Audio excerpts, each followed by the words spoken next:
فیلمی که شبکه 2 از ما نشون میده تو صدا سیمای ایران و اما حقیقتی که پشت این فیلم اون نشون نمیده.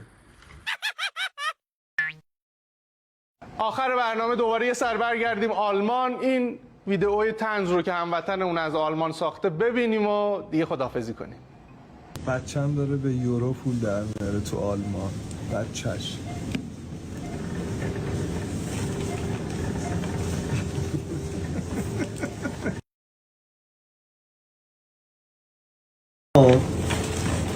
زباله همون رو دور نمیندازیم، زباله همون میندازم برای بازیافت.